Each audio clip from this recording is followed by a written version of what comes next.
जिज्ञासु मित्रों, बहुत बहुत अभिनंदन है आप सभी का दिव्य सृजन में। प्रत्येक दिवस की भांति आज फिर हम यहाँ पर यह लाइव चर्चा का कार्यक्रम शुरू कर रहे हैं। और आज लाइव चर्चा का जो विषय है,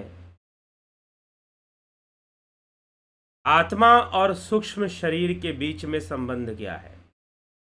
आत्मा और सूक्ष्म शरीर में क्या संबंध है, आज हम इस विषय को समझने का प्रयास करेंगे। इस विषय को जानने की कोशिश करेंगे कि आत्मा, जैसे कि स्थूल शरीर, सूक्ष्म शरीर, कारण शरीर, तो ये आत्मा क्या कर रही है। आत्मा और सूक्ष्म शरीर, स्थूल शरीर, कारण शरीर के बीच में क्या संबंध है। वेदांत विचारधारा इस बारे में क्या कहती है, वेदांत की क्या विचारधारा है।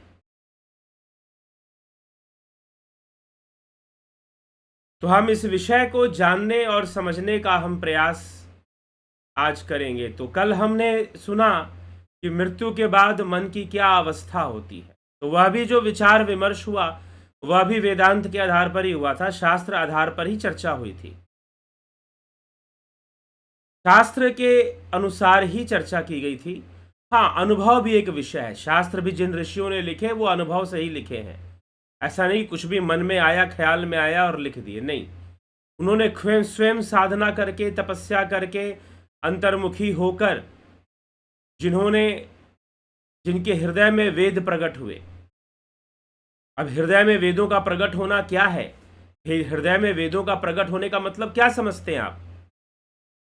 कुछ लोग कल्पना कर सकते हैं कि भाई हृदय में कोई किताब प्रकट हो गई होगी।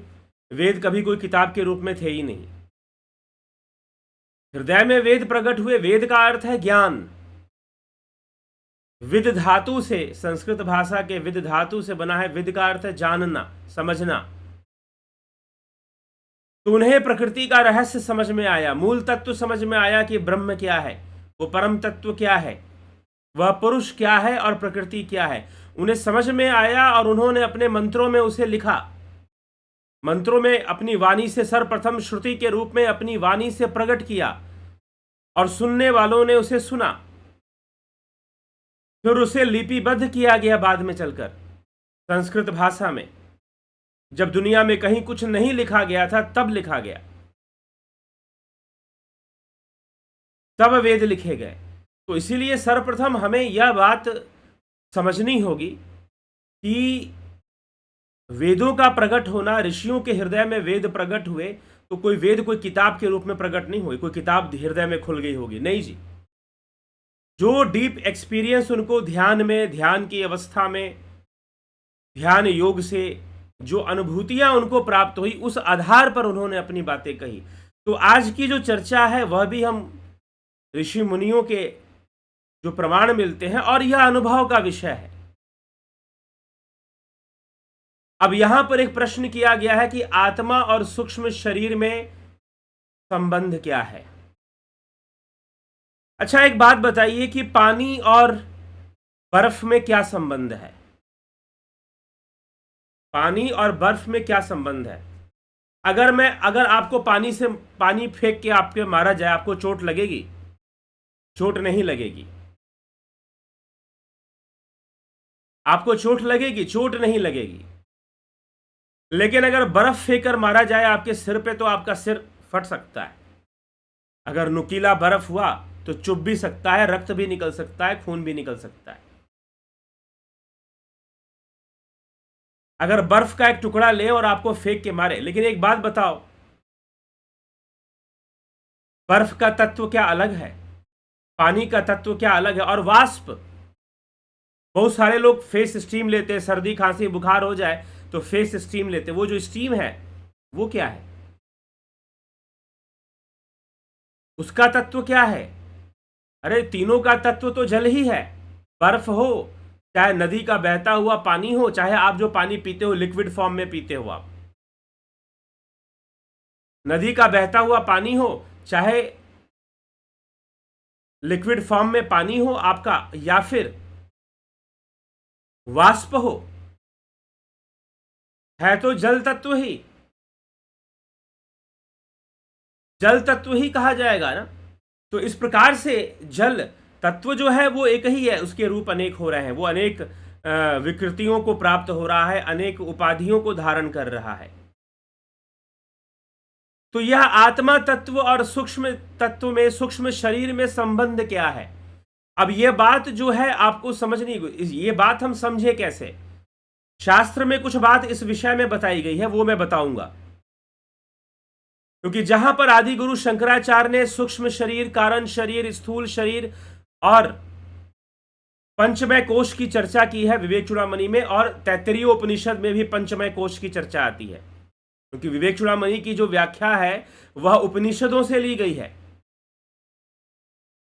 वह उपनिषदों से ली गई है। तो वह जो है वहां पर भी चर्चा आती है, पंचमय कोश की चर्चा आदि गुरु शंकराचार्य करते हैं, 3 गुणों की चर्चा करते हैं, संपूर्ण माया के प्रपंच की चर्चा करते हैं, माया के आवरण विक्षेप की चर्चा करते हैं, और फिर साथ में इन सब के साथ आत्मा का क्या संबंध है वो भी बता देते हैं, वो भी बता देते हैं। तो आदि गुरु शंकराचार्य, उसको हम समझेंगे कैसे? लेकिन अगर आप, मैं एक वास्तविकता बता देता हूं कि आज का जो विषय है वो कल के विषय से भी ज्यादा गूढ़ और गहन है।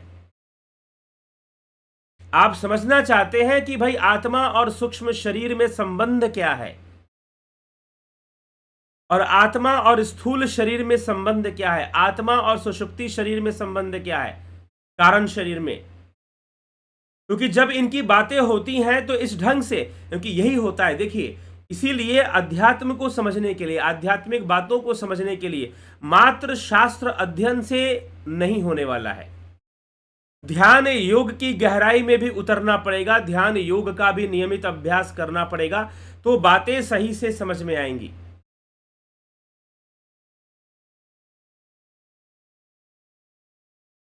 ठीक है?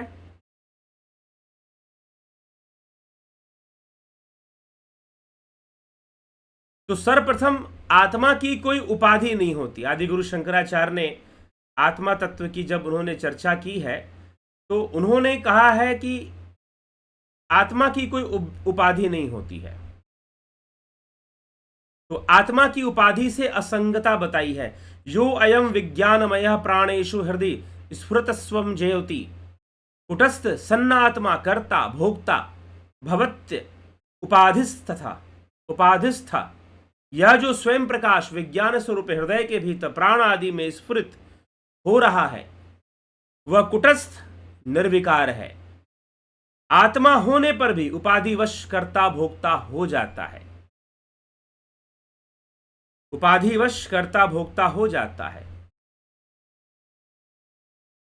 वह आत्मा मिथ्या बुद्धि से परिच्छिन्न होकर उससे एकीभूत हो जाने के दोष से स्वयं सर्वात्मक होते हुए भी मिट्टी से घड़े के समान अपने आप को अपने ही से पृथक देखता है। बात समझ में आ रही है? यहां पर आत्मा और सूक्ष्म शरीर, स्थूल शरीर के संबंध को बताया जा रहा है। वह आत्मा उपाधि विहीन होकर भी उपाधिवश करता और भोक्ता हो जाता है।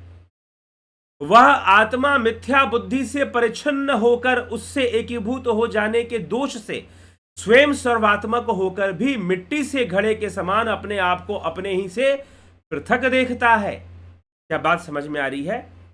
मिट्टी का घड़ा, अगर मिट्टी के घड़े को मिट्टी बोलें तो आपको अच्छा लगेगा। मान लीजिए कि आपके घर के अंदर बड़ा ही सुंदर एक मिट्टी की सुराही रखी हुई है।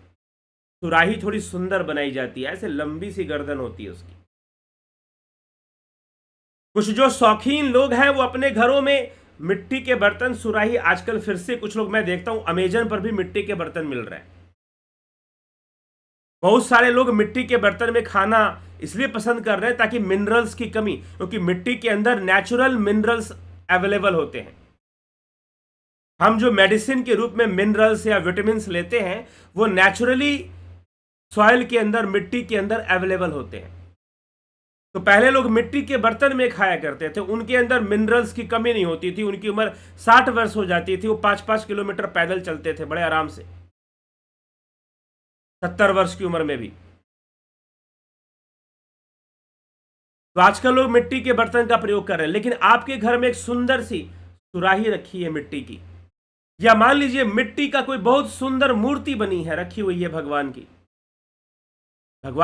है, किसी देवी देवता की है, मान लीजिए कोई सुंदर सी मिट्टी की कोई मूर्ति है, और मैं आपके घर में जाऊं और कहूं कि ये मिट्टी रख रखा है तुमने, तो आपको कैसा लगेगा? लेकिन मैं गलत नहीं हूं, मैं सही हूं। मिट्टी और मिट्टी के घड़े में क्या संबंध है भाई? तो ही मोही मोही तो ही अंतर कैसा, कनक कटिक जल तरंग जैसा। कनक कटिक सोने के गहने और सोने में क्या अंतर? जल तरंग पानी और पानी की तरंग में भला क्या अंतर? मिट्टी और मिट्टी के घड़े में क्या अंतर है? समझ लो मिट्टी आत्मा है और मिट्टी का घड़ा। अब आप उसे मिट्टी नहीं बोलोगे क्या? क्या उसे मिट्टी नहीं कहोगे? है तो वो मिट्टी ही। जो भी बनाया इतना बड़ा बिल्डिंग, चाहे वो बुर्ज खलीफा हो और चाहे वो आपका कोई किसी बेचारे का कोई गांव में रहने वाला कोई मजदूर गरीब किसान, उसकी मिट्टी की झोपड़ी हो। अब तो गांवों में भी बहुत कम जगहों पर मिट्टी की झोपड़ियां मिलती हैं, लेकिन फिर भी कहीं पर होंगे, गरीबी कहीं पर हो, पहाड़ों के गांव थोड़े संपन्न ना होते हो कहीं पर, चाहे वो बुर्ज खलीफा हो दुबई में, है तो सब मिट्टी का ही।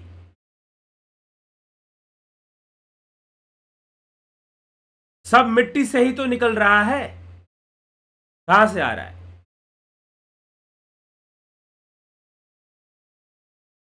सब मिट्टी का ही। तो इसीलिए यहां पर आदि गुरु शंकराचार्य बड़ा स्पष्ट करते हैं और इस संबंध को बताते हुए क्या लिखते हैं, कि वह आत्मा होने पर भी उपाधिवश कर्ता भोक्ता हो जाता है। उपाधि के कारण उसे उपाधि मिल गई, सूक्ष्म की, स्थूल की। वह आत्मा मिथ्या बुद्धि से परिच्छिन्न होकर, उससे एकीभूत हो जाने से, दोष से स्वयं सर्वात्मक होकर भी मिट्टी के घड़े के समान अपने आप को अपने से ही पृथक देखता है। जैसे मिट्टी का घड़ा बोले मैं तो मिट्टी नहीं हूं, जैसे मिट्टी की सुराही बोले अरे मैं तो सुराही नहीं हूं, मैं तो मिट्टी नहीं हूं, मैं तो सुराही हूं। देखो मुझे बड़ी इज्जत मिलती है, मुझे यहां पर बड़े सुंदर ढंग से मुझे रखा हुआ है, मैं जल को शीतल करती हूं, मैं मिट्टी थोड़ी ना हूं, मुझे मिट्टी बोल रहे हो। समझ में आ रही है बात? आत्मा ही तो है सब कुछ। सर्वे वयमतः परम, वह आत्मा ही सब कुछ है। इसीलिए ब्रह्म ज्ञान की स्थिति को आदि गुरु शंकराचार्य ने कह दिया कि जिसने ब्रह्म को जान लिया वह यह जान लेता है कि जगत में ब्रह्म ही सब कुछ है। यह जगत भी ब्रह्म है, जीवो ब्रह्म है व नापरा, वह जीव भी ब्रह्म से अलग नहीं है। जीवो ब्रह्म है व नापरा, वह जीव भी ब्रह्म से अलग नहीं है। ब्रह्म, इसीलिए ब्रह्म को मूल तत्व कहा गया। ब्रह्म को व्यक्तित्व के रूप में स्वीकार नहीं किया गया, तत्व के रूप में स्वीकार किया गया। और ये संपूर्ण संसार अद्वैत शास्त्र सत्य कार्यवाद पे आधारित ये चर्चा।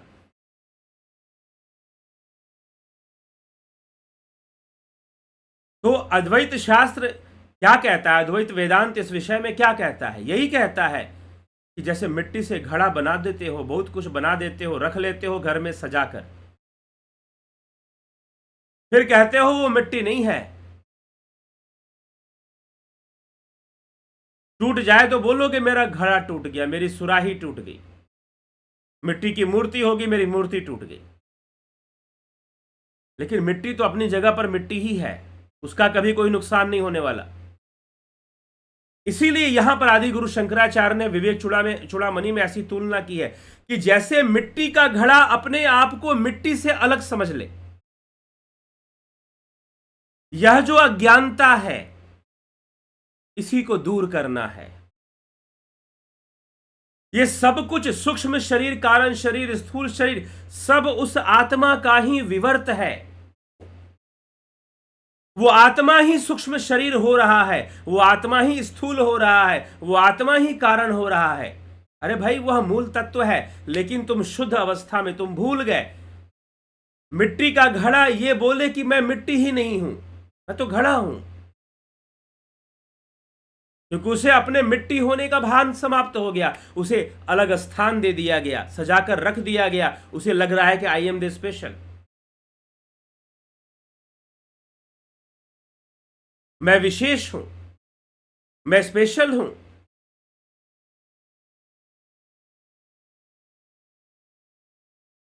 तो इसीलिए हाँ ठीक है, जब हम अध्ययन करते हैं, जब हम चर्चा करते हैं, तो हमें भी ये कहना पड़ता है, नहीं आत्मा तो चित नहीं है, आत्मा तो शरीर नहीं है। शरीर एक उपाधि हो जाती है, वो आत्मा उपाधि के साथ संगत नहीं होता, असंगत है वो।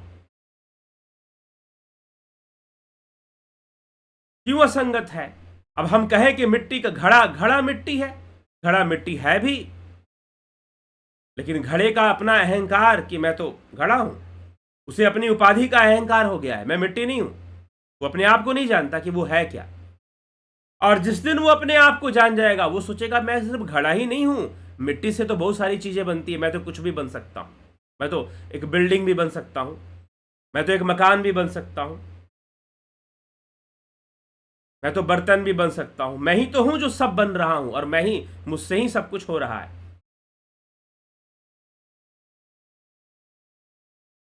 सब तो मिट्टी से है। इसलिए आत्मा और सूक्ष्म शरीर का क्या संबंध? सूक्ष्म शरीर, जितनी भी अब सिनेमा देखने जाते हो, पर्दे पर प्रोजेक्शन होता है, आप पर्दे के ऊपर सारी फिल्म देख रहे हो, पर्दे पर्दे के बिना कहां देख पाओगे? वो सबको अपने भीतर समाये हुए हैं। तो सूक्ष्म शरीर, कारण शरीर, स्थूल शरीर, पंचमय कोश, अन्नमय कोश, प्राणमय कोश, मनोमय कोश, विज्ञानमय कोश, आनंदमय कोश, ये जितने भी कोश है, सब आत्मा के अंदर ही इनका खेल चल रहा है। आत्मा से परे तो कुछ है ही नहीं, सब आत्मा का ही विवर्त हो रहा है, वही बन रहा है, वही बिगड़ रहा है। हम बनने और बिगड़ने के खेल में उलझे हुए हैं, हम मूल तत्व को नहीं देख रहे, हम उस आत्मा को नहीं जान रहे हैं, लेकिन जो विवर्त हो रहा है उसमें हम फंसे हुए हैं। हम सत्य को नहीं जान रहे कि यह विवर्त पैदा कैसे हो रहा है।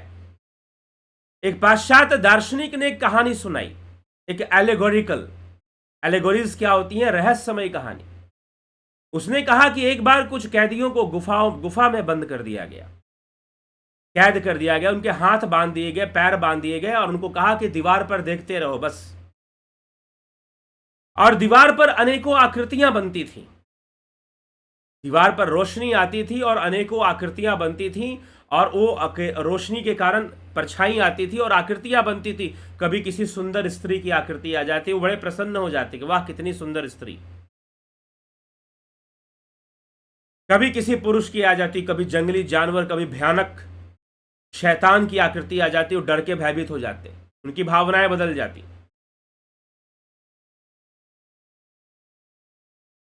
अब उनमें से एक कैदी ने सोचा कि ये क्या है, कभी अच्छा दिखता है, कभी बुरा दिखता है, और हम इसी में कभी खुश होते हैं, कभी नाराज हो जाते हैं, कभी डर जाते हैं, कभी भयभीत हो जाते हैं, कभी क्रोधित हो जाते हैं। इसी में हम पड़े हुए हैं, बंधे हुए हैं, हमें बांध के रखा गया है। सत्य क्या है? ये सब चीजें प्रकट कहां से हो रही हैं? ये सब चीजें प्रकट कहां से हो रही हैं, ये जानने की कोशिश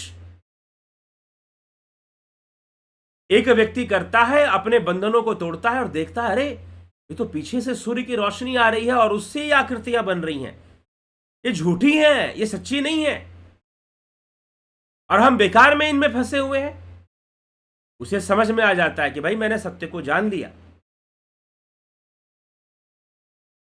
मिट्टी का घड़ा बोले कि मैं मिट्टी नहीं हूं, बस वैसे ही हम नहीं जानते कि हम आत्मा है या नहीं है। आत्मा और सूक्ष्म शरीर का संबंध, आत्मा अनंत है, सूक्ष्म शरीर तो सीमित है। हाँ, हम ये कह सकते हैं कि सूक्ष्म शरीर का दायरा स्थूल शरीर से जरूर फैला हुआ है, लेकिन फिर भी उसकी सीमा है, और वह आत्मा तो अनंत है। संपूर्ण संसार, यह जगत, यह जीवन, यह सूक्ष्म शरीर, यह जन्म मृत्यु, सब कुछ उस आत्मा का ही विवर्त मात्र है। वह आत्मा ही सूक्ष्म हो रहा है, वही शरीर हो रहा, वही स्थूल हो रहा है। लेकिन दुर्भाग्यपूर्ण यह है कि हम उस आत्मा को ना जानकर उपाधियों को जानते हैं। यही आदि गुरु शंकराचार्य कह रहे हैं कि सब कुछ आत्मा। विवेक चूड़ामणि में बहुत सुंदर ढंग से मैं बस उसकी व्याख्या कर रहा हूं। हो सकता है कि इस श्लोक पढ़ते हुए, अर्थ करते हुए आपको क्लियर ना हो, लेकिन अगर आप ध्यान योग की साधना सही से करते हैं तो आप बहुत बड़ी भली भांति इस विषय को समझ सकते हैं कि आत्मा और सूक्ष्म शरीर के बीच संबंध क्या है। सूक्ष्म शरीर हो या स्थूल शरीर हो, सब उस आत्मा का ही विवर्त है, मैनिफेस्टेशन ऑफ आत्मा, आत्मन। उसी का सब विवर्त हो रहा है, उसी से सब प्रकट हो रहा है, उसी में सब लय हो रहा है, उससे अलग कुछ है ही नहीं। हमारा भ्रम तो बिल्कुल उस मिट्टी के घड़े के समान है। जैसे मिट्टी का घड़ा अपने आप को विशेष समझने लगे और बोले कि मैं तो मिट्टी का घड़ा, मैं तो घड़ा हूं, मैं मिट्टी थोड़ी ना हूं। वो अपने आप को बोले कि मैं घड़ा हूं, मैं मिट्टी नहीं हूं, लेकिन उसका मूल तत्व तो मिट्टी ही है। जब वो जान जाएगा कि मिट्टी है तो उसे पता चलेगा कि मैं घड़ा ही नहीं, मैं तो बहुत कुछ हूं, क्योंकि मिट्टी से तो बहुत सारी चीजें बनी है। वैसे जब योगी उस आत्मा को जान लेता है तो देख लेता है कि आत्मा, मैं ही आत्मा हूं, मैं ही सर्वव्यापक हूं। तब वो कहता है अहम ब्रह्मास्मि, नारायणो अहम, विष्णु अहम, शिवो अहम। आदि गुरु शंकराचार्य ने सब कहा है। कुछ लोग कहते हैं कि आदि गुरु शंकराचार्य ने सिर्फ शिवो अहम कहा है, नहीं, नारायणो अहम भी कहा है। मैं ही नारायण हूं, मैं ही ब्रह्मा, मैं ही विष्णु, सब कुछ तो मैं ही हूं, क्योंकि मूल तत्व आत्मा, मैंने आत्मा को जान लिया। अब इसमें अहंकार नहीं है, इसमें अहंकार का लय है, इसमें अहंकार का नाश है। यहां अहंकार समाप्त हो रहा है। जो आत्मा को जान लेता है, उपाधि जनित अहंकारों का नाश हो जाता है। और जो उपाधि जनित अहंकार है वो तो वैसे भी प्रकृति उन पर चोट करती रहती है, परिस्थितियों को बदलती रहती है।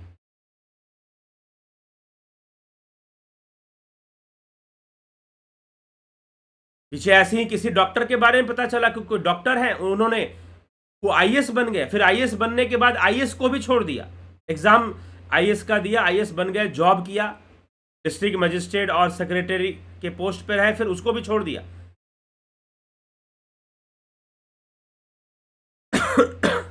फिर समाज सेवी बन गए।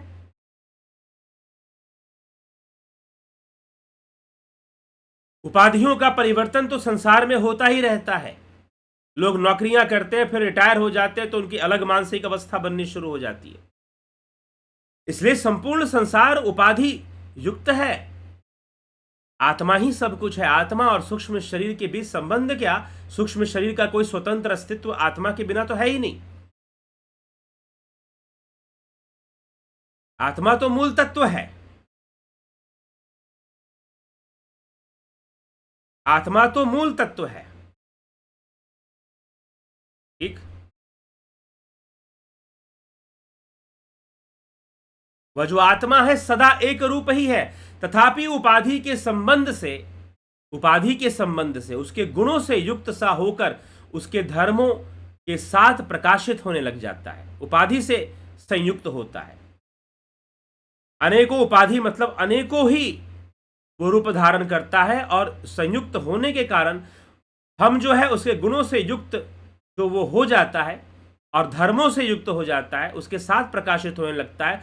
जिस प्रकार लोहे के विकारों में व्याप्त हुआ अविकारी अग्नि उन्हीं के समान प्रकाशित होने लग जाता है। जैसे अग्नि जो है जब लोहे में प्रवेश करता है तो लोहा जैसा दिखाई, उसकी आकृति लोहे जैसी हो जाती है। लोहार के पास आपने देखा होगा, जो आयरन स्मिथ होते हैं, जो लोहार होते हैं, उनको आपने देखा होगा कि जब उसमें अग्नि प्रवेश करती है तो अग्नि ऐसे नहीं जलती है, भड़कती नहीं है। जो लोहे की आकृति है वैसी होगी, और जैसे उसे टेढ़ा किया जाएगा वैसी आकृति अग्नि भी ले लेगी, वैसी आकृति अग्नि ले लेती है। ठीक है,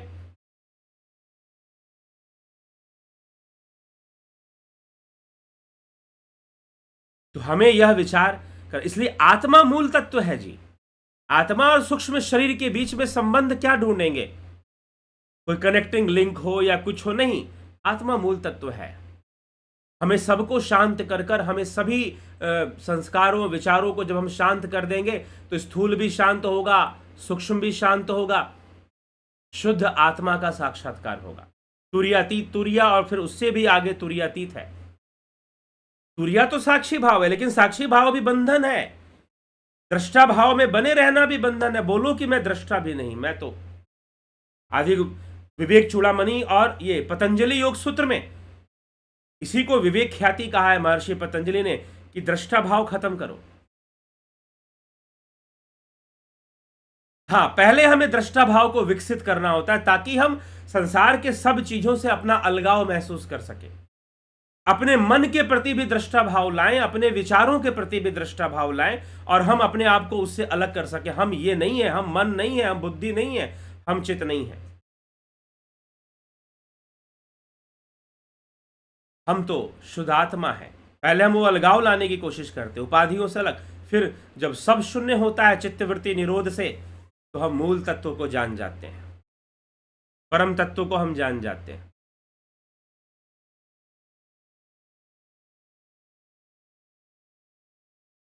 ठीक है, तो हमें आत्मा अब समझ में आ गया होगा, मिट्टी और मिट्टी के घड़े में क्या संबंध है। वही संबंध आत्मा का सूक्ष्म शरीर से है, वही संबंध आत्मा का स्थूल शरीर से है, वही संबंध आत्मा का कारण शरीर से है।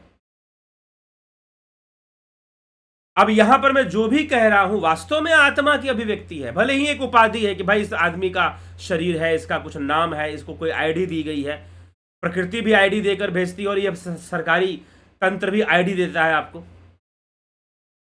कि अपनी आईडी में रहो, अपनी पहचान में रहो, तुम्हारी ये आईडी है।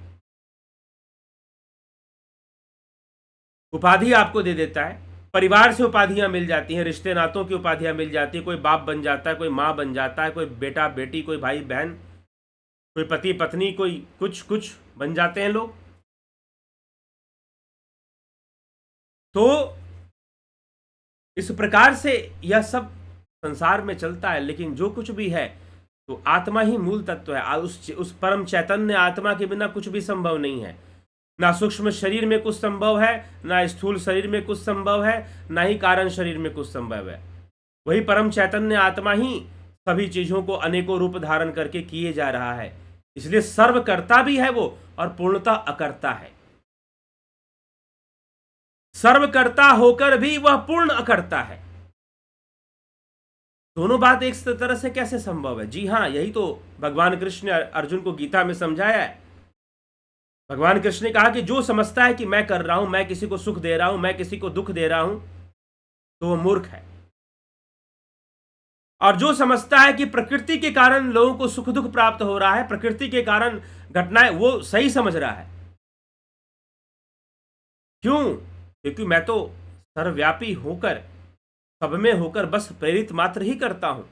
मैं किसी को सुख दुख नहीं देता। मनुष्य अपने कर्मों से ही सब लेता है। इसलिए कर्म कर्ता और कर्मफल, इन तीनों में मेरा कोई संयोग नहीं होता। पंचम अध्याय में श्रीमद् भगवद गीता के भगवान श्री कृष्ण ने यह बात समझाई है। मेरा कोई संयोग नहीं इसमें।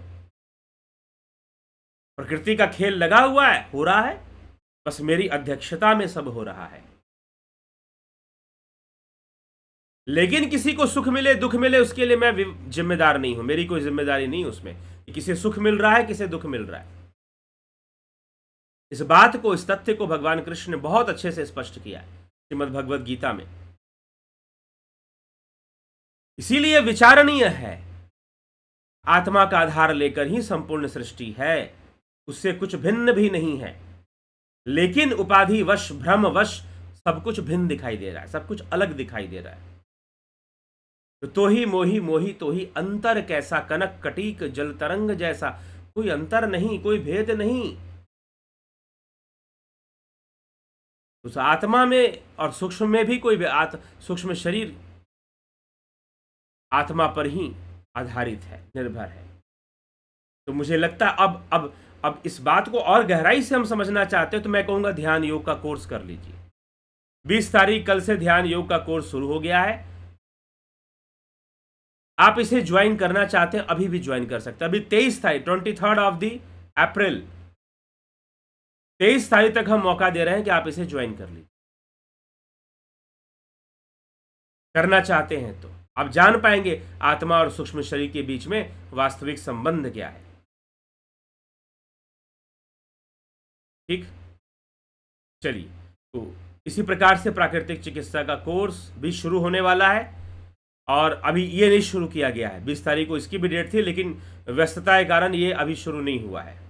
ये शुरू हो जाएगा कल तक। दर्शन का कोर्स भी है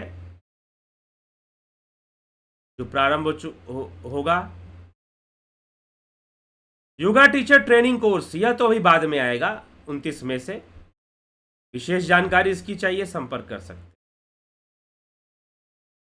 चलिए, आप एक कमेंट्स देख ले। आशीष कौशिक जी क्या पूछ रहे हैं?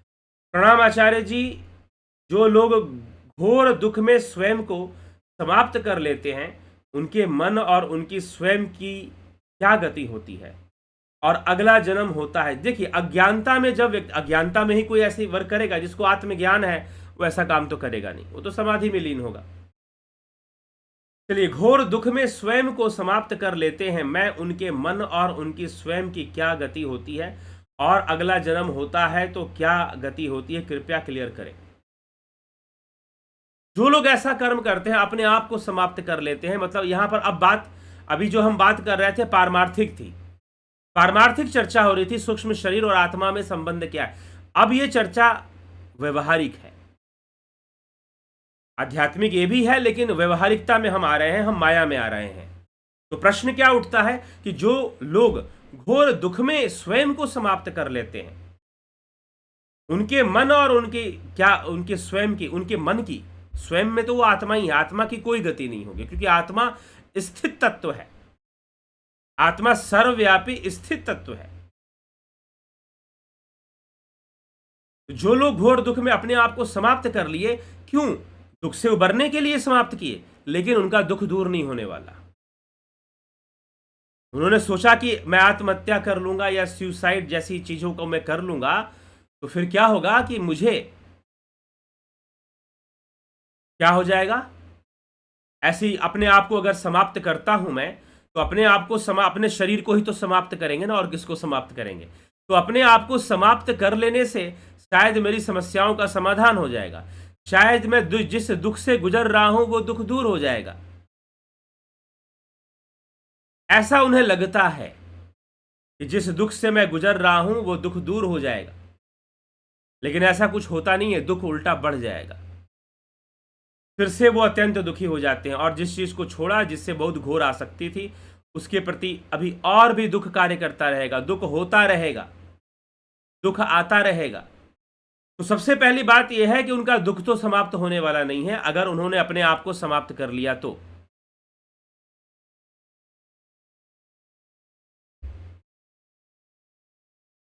अगर उन्होंने अपने आप को समाप्त कर लिया तो उनका दुख कदापि दूर नहीं होने वाला है, उनका दुख दूर नहीं होने वाला है।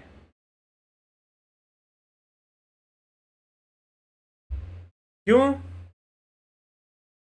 क्योंकि शरीर के मरने से दुख नहीं मरेगा, दुख तो मन के भीतर है, जो कमियां हैं वो तो मन के भीतर है, तो भला दुख कैसे दूर हो जाएगा? दुख तो उनका दूर होने वाला है ही नहीं। और रही बात गति की, उनकी क्या गति होगी, फंसने की समस्या अधिक है, क्योंकि आत्मज्ञान नहीं है, योग के मार्ग पर नहीं है, तो उलझने की समस्या अधिक है, फंसने की समस्या अधिक है कि वो फंस जाए, वो उलझ जाए।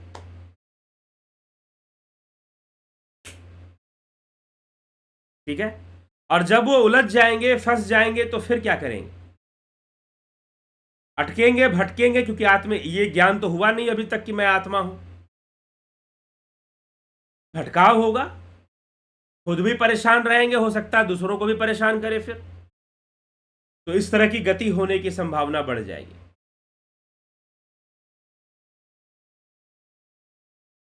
अगला जन्म होता है उनका जब उन्हें समझ में आ जाएगा कि मुझे इस अवस्था से आगे बढ़ना है, तो फिर उनका अगला जन्म भी होगा और वो निश्चय ही अपना कल्याण कर पाएंगे।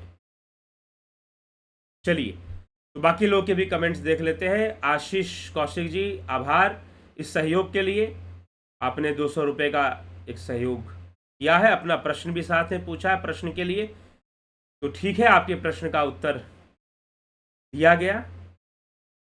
तो इसके लिए आप बहुत चिंतित ना हो, क्योंकि किस अवस्था में आदमी अगर आध्यात्मिक ज्ञान से पोषित नहीं है, योग के ज्ञान से पोषित नहीं है, तो फिर निश्चय ही अगर वो अपने आप को समाप्त करता है तो दुर्गति होगी, अच्छी गति नहीं होगी। ठीक है, इसको समझिए। और दुख भी दूर नहीं होगा, दुख बढ़ जाएगा और उनको परेशानियां बाद में भी होंगी। तो इसलिए कभी ऐसा विचार नहीं करना चाहिए कि हम दुखी बहुत हैं और अपने दुख को दूर करना चाहते हो तो अपने आप को समाप्त कर लेते हैं। ऐसा निर्णय नहीं लेना चाहिए, ऐसे डिसीजंस नहीं लेने चाहिए। चलिए, अवधेश कुमार जी, गंभीर शाह जी, राम गोपाल जांगीर जी, योगेश खैरनर जी, संतोष कुमार जी, शिखर शर्मा जी, प्रभुदत्त शर्मा जी, नवज्योति नाथ जी, विक्रम सिंह जी, बहुत अभिनंदन है। के त्यागी जी,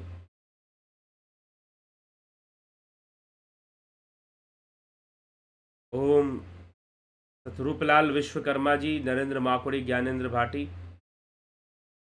सविता नायक जी, कन्हई कुमार जी, श्वेता राय सिन्हा जी, नरेंद्र माकुड़े जी,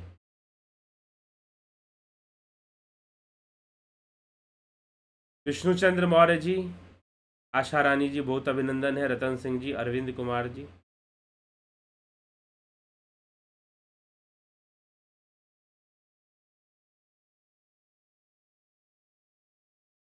सर कल के वीडियो में आपने बताया था कि हमारे लाइक डिसलाइक हमारे अनुभव से मन तय हो जाता है कि वो कैसे काम करेगा। इसके बारे में थोड़ा प्रकाश डालें।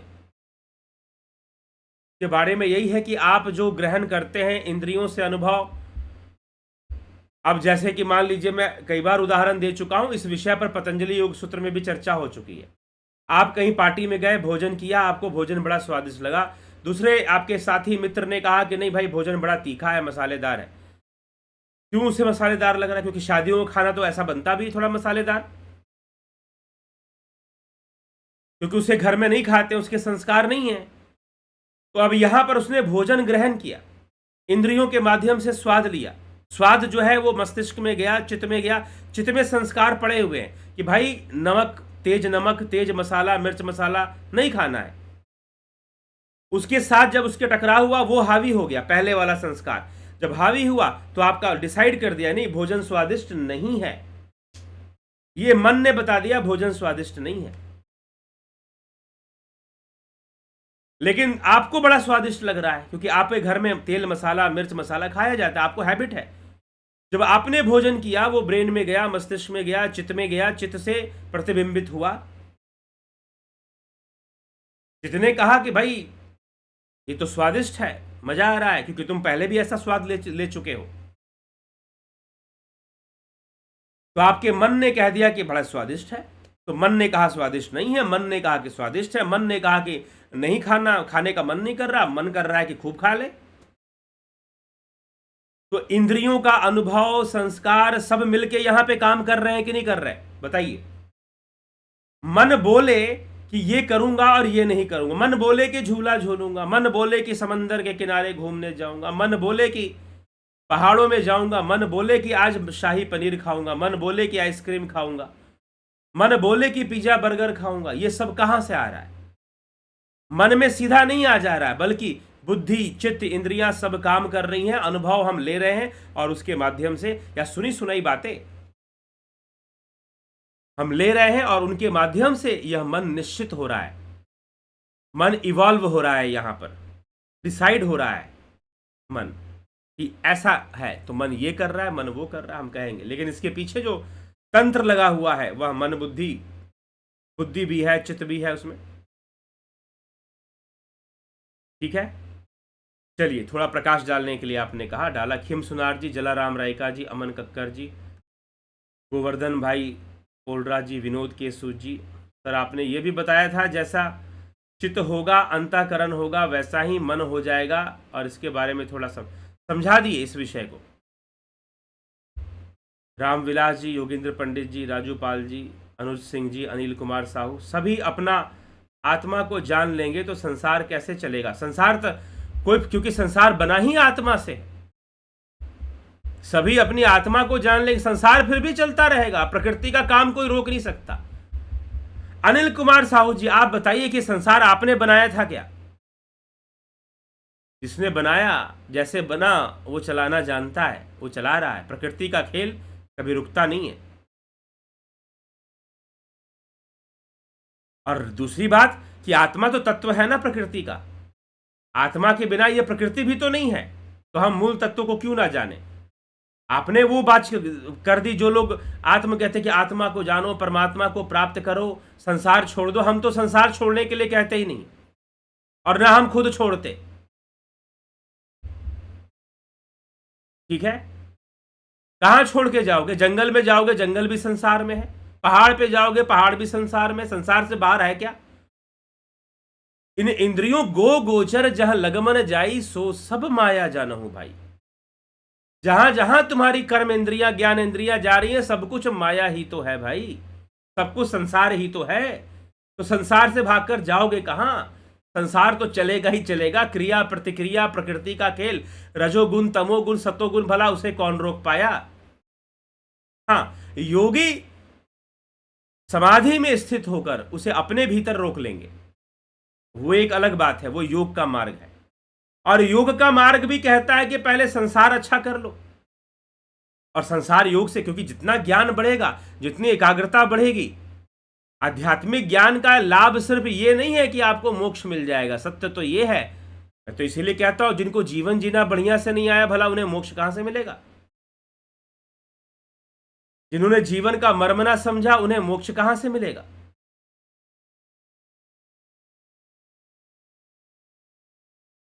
ठीक है,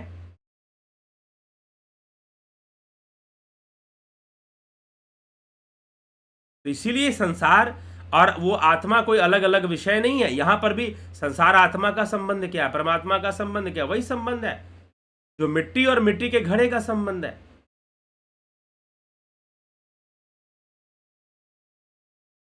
इसीलिए हमको उस आत्मा को इसलिए नहीं जानना है कि संसार छोड़ना है। हमारे चैनल में तो कभी खैर ऐसी बात की नहीं गई कि संसार छोड़ दो और आत्मा को जान लो। हमने तो कभी ऐसी चर्चा इस चैनल पर नहीं की है, कभी नहीं की है, कभी भी नहीं, क्योंकि ये बातें गैर व्यवहारिक है। ठीक है, किसी समय पर महापुरुषों ने की होगी, लोगों को अध्यात्म के मार्ग पर लगाने के लिए की होगी, लेकिन वर्तमान समय में ना हम व्यवहारिक, ना लॉजिकली हम इस बात को प्रूव कर सकते हैं, कह सकते हैं, बल्कि संसार में रहते हुए ही आप संसार में ही रहेंगे। और कहाँ रहेंगे? अभी आप सुन रहे हैं तो कहाँ सुन रहे हैं? संसार में सुन रहे हैं सारी बातें, संसार के ऊपर थोड़ी ना बातें हैं ये। तो आप जब उस आत्मा को जानेंगे तो आपका संसार ही पहले बेहतर हो जाएगा, संसार की व्याधियां ही पहले दूर हो जाएंगी, संसार के दुख ही सारे पहले दूर हो जाएंगे। प्रथम लाभ तो वही मिलने वाला है। संसार सुंदर होगा आपका, अच्छा बनेगा संसार, डिसीजन मेकिंग अच्छी होगी आपकी अगर आप आत्मज्ञान की ओर बढ़ते हैं। ठीक है, आपकी डिसीजन मेकिंग अच्छी हो जाएगी, डिसीजन लेने के पीछे एक अलग भाव आ जाएगा, एक अलग अंडरस्टैंडिंग डेवलप हो जाएगी अगर आप आत्मज्ञान की ओर बढ़ते हैं। तो आत्मज्ञान तो बहुत ही सुंदर विषय है और यह संसार को अच्छे से जीने में और सहयोगी हो जाता है। चलिए, शर्मा मनोज जी, पलकधारी राजभर जी, अरविंद कुमार जी,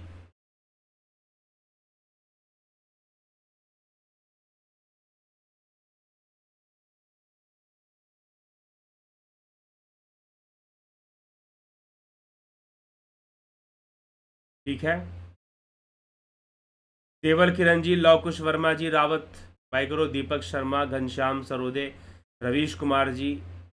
स्थूल शरीर में रहकर आत्मा परमात्मा की जानकारी सबको होती है, ज्ञान तो आप जैसों को प्राप्त होता है, परंतु सूक्ष्म शरीर संसार और स्थूल शरीर का ज्ञान प्राप्त करता है क्या? सूक्ष्म शरीर संसार और स्थूल शरीर का ज्ञान बिल्कुल करता है।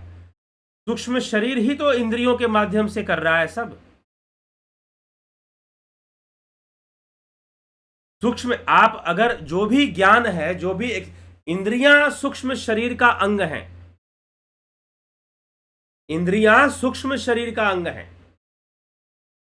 स्थूल शरीर में रहकर आत्मा परमात्मा की जानकारी सबको होती है, ज्ञान तो परंतु सूक्ष्म शरीर संसार और स्थूल शरीर का ज्ञान प्राप्त करता है। जी हाँ, वास्तव में ज्ञान, जो सांसारिक ज्ञान है, वो सूक्ष्म शरीर के माध्यम से ही हो रहा है। सूक्ष्म शरीर ही ज्ञान प्राप्त कर रहा है सभी अवस्थाओं का। इसीलिए सूक्ष्म शरीर, इंद्रियों को सूक्ष्म शरीर का अंग बताया गया है। विनोद कुमार शर्मा जी, बिमला शाह जी, राठौड़ विक्रम भाई,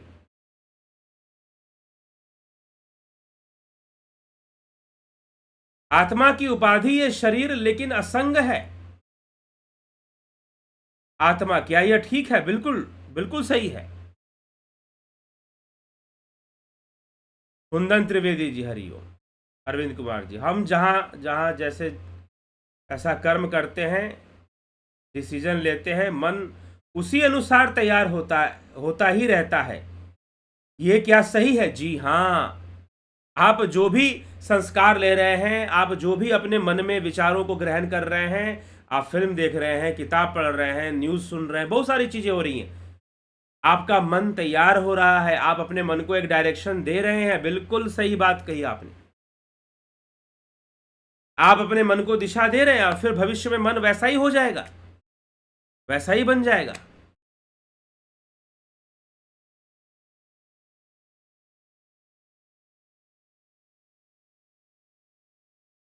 फिर मन जो है वैसा ही बनना शुरू हो जाएगा, जैसे जैसे आप उसको डायरेक्शन दिए जा रहे हैं। जैसे इसीलिए हमें कुछ भी ग्रहण करना, जैसे हम भोजन ग्रहण करते हैं तो बड़ा सोच समझ के करते हैं।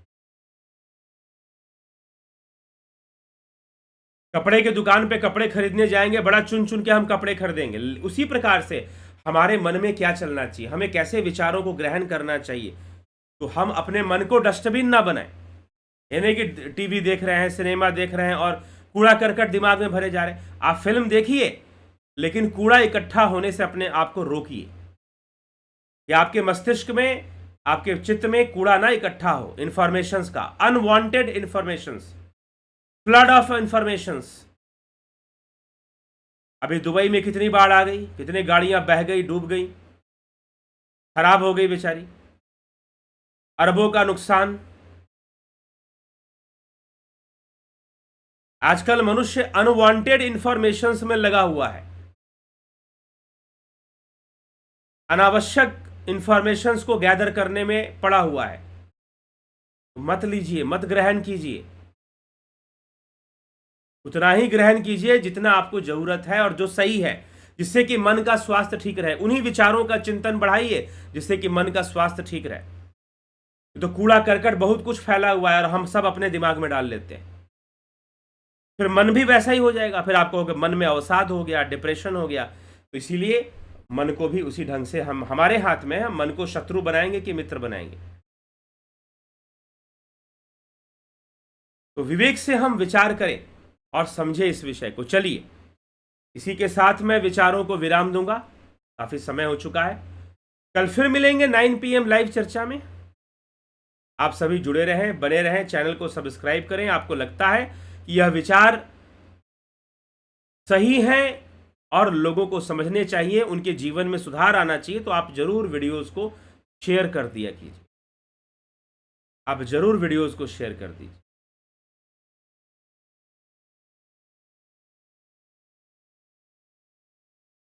ठीक है, तो इसी के साथ मैं अपने विचारों को विराम दूंगा। कल फिर मिलते हैं 9 PM लाइव चर्चा में। बहुत बहुत आभार आप सभी का। और आप यहाँ पर भी चैट के माध्यम से आप इस चैनल को सपोर्ट करने के लिए भी आप, जैसे कि आशीष शुक्ला जी ने डोनेशन दिया एक सहयोग राशि के रूप में, आप भी इसको कर सकते हैं। चलिए, इसी के साथ मैं विराम देता हूँ। कल फिर मिलते हैं 9 PM लाइव चर्चा में। बहुत बहुत आभार आप सभी का। ओम तत्सत।